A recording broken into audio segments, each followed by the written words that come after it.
መንግስት በብዝሃ ዘርፍ ኢኮኖሚ እሳቤ የሀገሪቱን ሁለንተናዊ ብልጽግና ለማረጋገጥ ፖሊሲ ቀርጾ ወደ ትግበራ ገብቷል።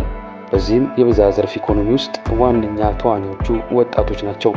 ወጣቶች ከስራ ጠባቂነት ወደ ስራ ፈጣሪነት ተሸጋግረው በግብርና፣ በከተማ ጥምር ግብርና፣ ማኑፋክቸሪንግ እና በቴክኖሎጂ እንዲሁም በተለያዩ ዘርፎች ተሰማርተው ራሳቸውን ጠቅመው ሀገራቸውን እንዲጠቅሙ እየተሰራ ይገኛል።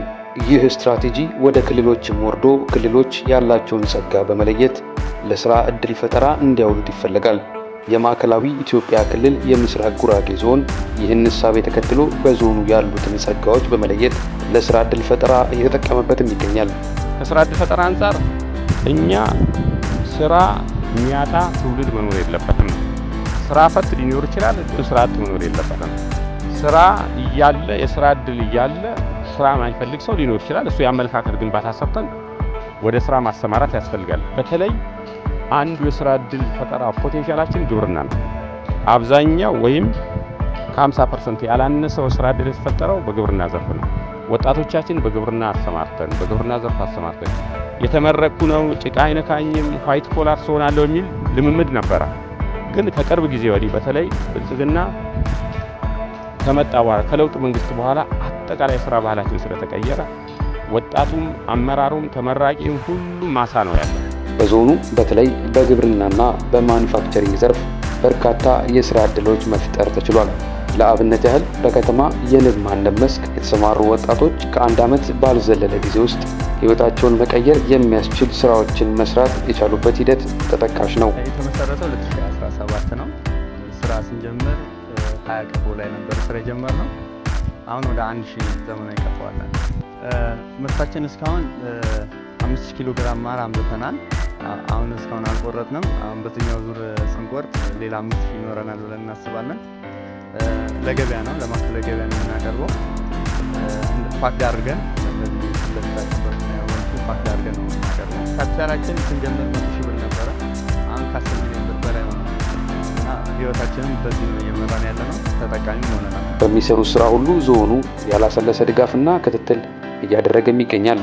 ይህም ከራሳቸው አልፈው ለሌሎች የመትረፍ ዕድል ፈጥሮላቸዋል። 1 ሚሊዮን ብር ስራ ስንጀምር ሰጥቶን እሱን ብድር መልሰን አሁን ደግሞ ሌላ ብድር ጠይቀናቸዋል። መስመር ላይ ነው ያለው። ሌላ የከተማ ግብርናዎች አሉ፣ የዞን ግብርና ባለሙያዎች አሉ። ከነሱ ጋር ተቀናይተን የሚከብደንንም እየተጋገዘ ነው እየሰራን ያለ ነው። እንደ ዞን ደግሞ አዲስ ኢኒሼቲቭ ጀምረናል። የንብ ክላስተር የሚል የስንዴ ክላስተር እንደምንለው መንግስት ጀምሮ እኛ ደግሞ የንብ ክላስተር ብለን ገበሬዎች በአንድ ቦታ ተሰብስበው የራሳቸውን ያላቸውን ባህላዊ ቀፎ የሚለውን ወደ ዘመናኛ ደግሞ ሙያ አግዘናቸው ቀፎችን አግዘናቸው ወደዛ ስራ እንዲገቡ አድርገን እነሱ ደግሞ ውጤታማ አድርገው ኦሬዲ ለአርቨስት ማር ለመቁረጥ ደርሰናል። በዚህ ዞን ወደ 78 አካባቢ የንብ ማነብ ኢንተርፕራይዞች ተደራጅተዋል። ከዚህ ከ78ቱ የንብ ማነብ ኢንተርፕራይዞች አንዱ ቀሽት ነው። የቀሽት የመጀመሪያ ስራ የነበረው አጠቃላይ የኢንተርፕረነር ስልጠና በስራ ዕድል ፈጠራና ኢንተርፕራይዝ ልማት መምሪያ ድጋፍ ተደርጓል። በአጠቃላይ የስራ ዕድል ፈጠራው ዘርፍ ያሉት የመንግስት ኢኒሼቲቮችንም መሰረት አድርገን እየሰራን ያለን።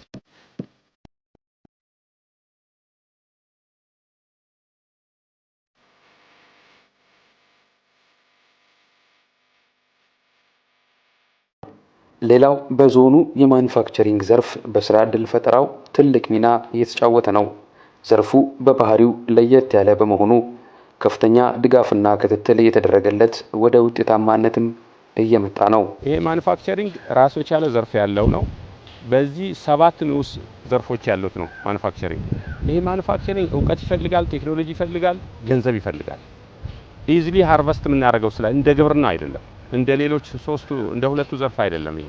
ስለዚህ የተለየ ኢንተርቬንሽን ስለማያስፈልገው ማበረታቻም ስለማያስፈልገው እንደ ሀገር እንቀየራለን ወደ ኢንዱስትሪያላይዜሽን እንሄዳለን ምለው ማኑፋክቸሪንግ ላይ ፎከስ አድርገን ከሰራን ነው። ከዚህ አንፃር አንዱ ደስታ ጋርመንት ነው ከማኑፋክቸሪንግ ዘርፍ ትልቅ ኢንቨስትመንት ያለን።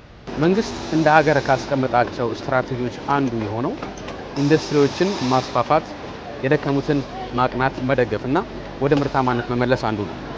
ከዚህም ባሻገር በሀገር ውስጥ ያሉ ኢንዱስትሪዎች ምርቶቻቸውን ወደ ውጭ በመላክ የሀገር ውስጥ ምንዛሪ በማሳደግ ረገድ አይነተኛ ሚና እንዲጫወቱ ከፍተኛ አስተዋጽኦ እያደረገ ይገኛል። 20ኛውን የኢትዮጵያ ብሔሮች ብሔረሰቦችና ሕዝቦች በዓልን ምክንያት በማድረግ በማዕከላዊ ኢትዮጵያ ክልል የተገኘው የጋዜጠኞች ቡድን በቡታጅራ ከተማ የሚገኙትን የኢንዱስትሪ ሁኔታዎች ወይም ደግሞ እንቅስቃሴዎች የተዘዋወረ እየጎበኘ ነበር። አሁን የምንገኘው በደስታ ጋርመንት ውስጥ ነው። እንግዲህ ይህ ደስታ ጋርመንት በ300 ሄክታር መሬት ላይ ያረፈና በ550 ሚሊዮን ብር ካፒታል የተመሰረተ የጋርመንት ፋብሪካ ነው። እንግዲህ ይህ ፋብሪካ አሁን ላይ አጠቃላይ ከ1000 በላይ ሰራተኞችን ይዞ እየሰራ ያለ ሲሆን ምርቶቹን በጠቅላላ ወደ አውሮፓና ወደ አሜሪካ በመላክ የውጭ ምንዛሪን በማስገኘት ለሀገሪቱ አስተዋጽኦ እያደረገ ይገኛል። ስራዎቻችን የተለያዩ የጋርመንት ውጤቶችን በማምረት ወደ ውጭ ሀገራት ነው የምንልከው። እዚህ ቤት ውስጥ ከ800 የሚጠጉ የማምረቻ ማሽኖች አሉ። 1000 የሚልቅ የሰው ኃይል አለው። የተሟላ ቴክኖሎጂ ጋርመንትን ፉል ፕሌጅ ለማምረት የሚያስችል ሙሉ ቴክኖሎጂ ኢኩፕ ስለሆነ በሆነ ፕሮዳክት ዳይቨርስ ላይ ብቻ አላተኮርንም፣ ግን የገበያ ፍላጎቶቻችንን መሰረት ባደረገ አግባብ የተለያዩ ፕሮዳክቶችን እናመርታለን ማለት ነው። በዋናነት ፖሎ ቲሸርቶችን፣ የስፖርት ልብሶችን በዋናነት ፎከስ አድርገን የሰራንባቸው ናቸው ላለፉት ዓመታት። አንተም እንደጠየቀኝ በዋናነት የገበያ መዳረሻችን አሜሪካና አውሮፓ ናቸው።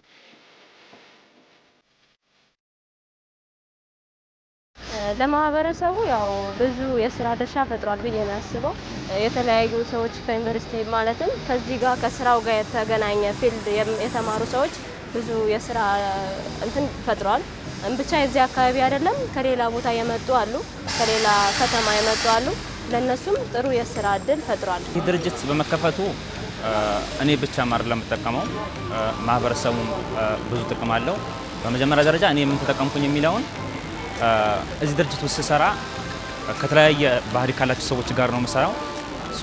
ያንን ቻሌንጅ ተቋቁሜ ጽናት አድርጌ እንድሰራ እንዲሁም ደግሞ ሰዓቴን በምን መልኩ ማኔጅ ማድረግ እንዳለብኝ የተማርኩበት ድርጅት ነው።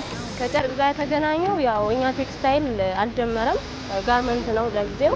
ግን ደግሞ ከዛ ጋር በተገናኘ የጨርቅ አይነቶች እንደኛ ዲፓርትመንት የጨርቅ አይነቶች ጨርቅ ምን አይነት ጨርቅ ነው ለምን አይነት አልባሳት የሚሆነው የሚለውን ተምረናል። እና ደግሞ ስፌት የሚጀምረው መጀመሪያ ላይ ከምንድን ነው የሚለውን እንደዛ ነገሮች ተምረናል። ሰዓት አጠቃቀም፣ ምሳ ሰዓት፣ የረፍት ሰዓት እና ደግሞ በረፍት ሰዓታችን ደግሞ እያንዳንዱ ነገር እንዴት መስራት እንዳለብን ሰዓት ታይም ማኔጅመንት የሚለው ነገር ተምረናል። ኦችን የሚያስተምር ቤት ነው። በአንድ ሙያ ብቻ አይደለም ታንጸን እዚህ ቤት የምንወጣው የምንሰራው እየሰራን ማለት ነው። የተለያየ ሙያ ያስጨብጠናል ማለት ነው። ከዚህ በፊት አይተነው የማናውቀው አይነት የልብስ ዲዛይኖችን የልብስ የአሰፋፍ ሲስተሞችን እያሳየንና የተለያየ የስራ ድርሻዎችን የሚያስጎበኝን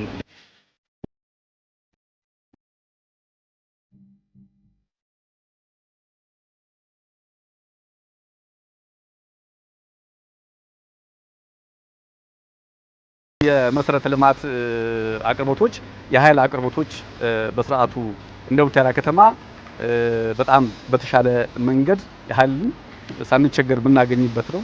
ኤክሰፕሽናል በሆኑ ሀገራዊ በሆኑና ወይም አንሰርቴን በሆኑ ችግሮች ምክንያት ካልሆነ በስተቀር የኃይል አቅርቦት እዚህ አካባቢ ላይ እኛ ቻሌንጅ አድርጎን አያውቅም። ስለዚህ የመሬት አቅርቦቱን የመሰረተ ልማት አቅርቦቱን ከማመቻቸት አንጻር እውነት ለመናገር መንግስት ድርሻው ጉልህና አንበሳ ነው ብዬ አስባለሁ።